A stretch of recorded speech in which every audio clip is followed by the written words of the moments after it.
ज्ञान गंगा ज्ञान गंगा ज्ञान गंगा।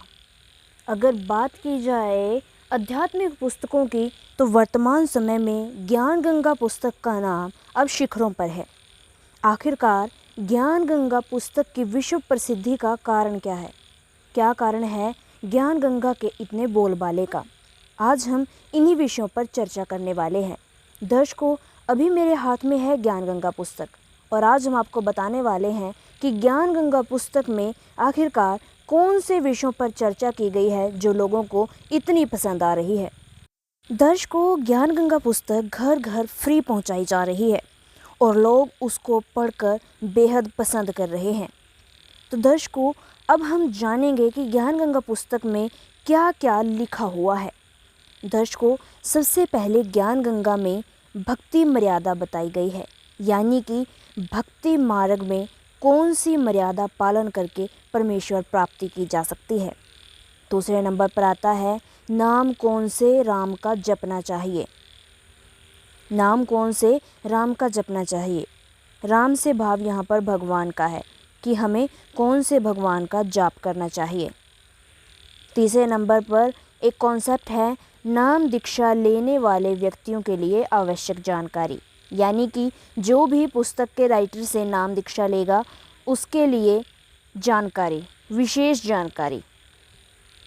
इससे आगे आता है सबसे मेन कॉन्सेप्ट जो कि जनता को बेहद पसंद आ रहा है, वो है सृष्टि रचना। सृष्टि रचना यानी कि संसार की रचना। सृष्टि के अंदर सब कुछ आ जाता है, जीव जंतु, पेड़ पौधे, मनुष्य, सब वस्तुएं। सृष्टि रचना में हर एक प्राणी के विषय में बताया गया है कि किस प्राणी की रचना कैसे हुई। उसके बाद है आत्माएं काल के जाल में कैसे फंसी, यानी कि ये जो काल है जिसके लोक में अब कह रहे हैं कि हम रहते हैं, उसमें सभी जीवात्माएं कैसे फंसी, चाहे वो जीवात्मा पशु की हो, पक्षी की हो, मनुष्य की हो। पेज नंबर 25 पर बताया गया है श्री ब्रह्मा जी, श्री विष्णु जी व श्री शिव जी की उत्पत्ति। अब दर्शकों, इस कॉन्सेप्ट को पढ़कर हर कोई सबसे पहले तो हैरान रह जाता है, लेकिन जब प्रमाण देखता है तो इंसान की आंखें खुली के खुली ही रह जाती हैं, क्योंकि पेज नंबर 25 पर जो आपको पढ़ने को मिलेगा उससे आज तक जनता वाकिफ़ नहीं थी। आज तक जनता को इस सच से रूबरू नहीं करवाया गया था। इस सच को आज तक नकली धर्मगुरुओं ने जनता से छुपाया था कि श्री ब्रह्मा जी, श्री विष्णु जी और श्री शिव जी, जिनको त्रिदेव कहा जाता है, जिनको अविनाशी भगवान कहा जाता है, जिनको हम भगवान रूप में पूजते हैं, उनकी उत्पत्ति कैसे हुई। उससे आगे आता है 3 गुण क्या हैं, रजोगुण, तमोगुण और सतवगुण, ये हैं क्या। इनके विषय में पेज नंबर 26 पर विस्तार सहित बताया गया है। पेज नंबर 27 पर बताया गया है ब्रह्म यानी काल की अव्यक्त रहने की प्रतिज्ञा। ये भी बड़ा ही गजब का कॉन्सेप्ट है। इसके बारे में भी कहीं पर भी किसी भी धर्मगुरु ने अपने जो भी वो लोग प्रवचन करते हैं या फिर लगा लो जो अपनी कथाएं करते हैं, किसी ने नहीं बताया कि ब्रह्म काल की अव्यक्त रहने की प्रतिज्ञा क्या थी, क्यों थी, उसने कब की थी। पेज नंबर 29 पर बताया गया है ब्रह्मा जी का अपने पिता की प्राप्ति के लिए प्रयत्न। दर्शकों, ये भी अब आपके लिए एक नया कॉन्सेप्ट है कि ब्रह्मा जी का अपने पिता की प्राप्ति के लिए प्रयत्न, कि ब्रह्मा जी ने अपने पिता की प्राप्ति के लिए भी प्रयत्न किया था। उससे आगे पेज नंबर 30 पर माता दुर्गा द्वारा ब्रह्मा को शाप देना, कि माता देवी दुर्गा जी ने ब्रह्मा जी को शाप क्यों दिया था। उससे आगे आता है विष्णु जी का अपने पिता की प्राप्ति के लिए प्रस्थान व माता का आशीर्वाद पाना। ये भी एक पुरानी कथा है। उसके बाद आता है पेज नंबर 36 पर परब्रह्म के 7 संग ब्रह्मांडों की स्थापना। दर्शकों, यदि आप जानना चाहते हैं कि परब्रह्म कौन है ब्रह्म तो हमने जान लिया कि ब्रह्म काल, ये भूमिका में ही बताया गया है ज्ञान गंगा पुस्तक की।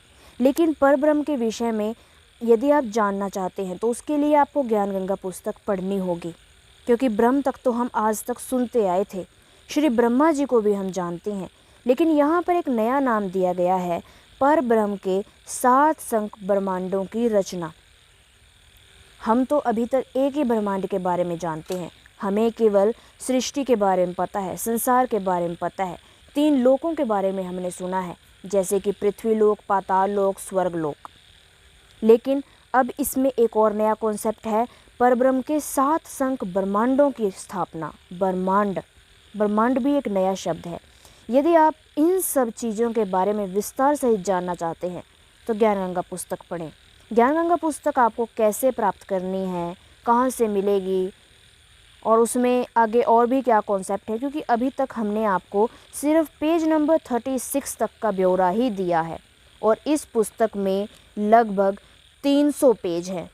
तो इस 300 पेज की पुस्तक में आगे क्या कॉन्सेप्ट हैं, उनमें क्या कुछ बताया गया है, कौन से सदग्रंथों से प्रमाण दिए गए हैं, उसके लिए आपको ज्ञान गंगा पुस्तक ही पढ़नी होगी।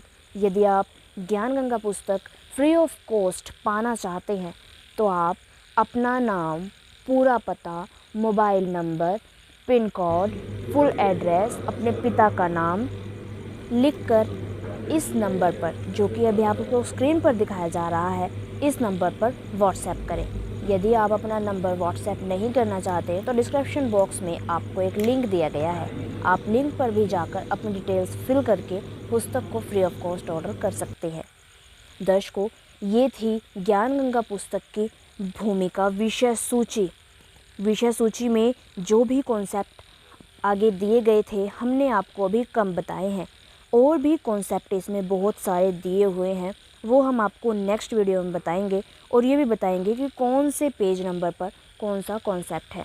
तो दर्शकों, हमारे चैनल से जुड़े रहिए और ऐसे ही नई नई जानकारी पाने के लिए हमारे चैनल को सब्सक्राइब कर लें और साथ में बेल आइकन भी प्रेस कर लें ताकि आने वाली वीडियोज़ की नोटिफिकेशन आप तक पहुँचे सबसे पहले।